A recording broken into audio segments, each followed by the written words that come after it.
kababayan, eto yung hinihintay natin.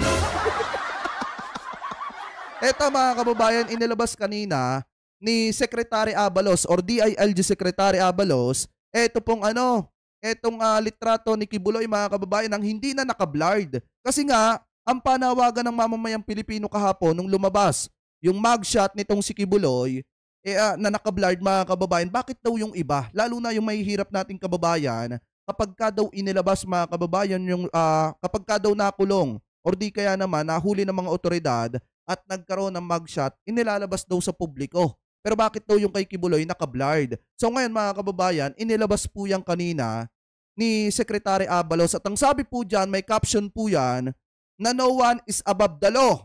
Ito po ang opisyal na mugshot ni na Apollo Kibuloy at iba pa kaugnay ng kanilang mga kinakaharap na kaso sa ating bansa.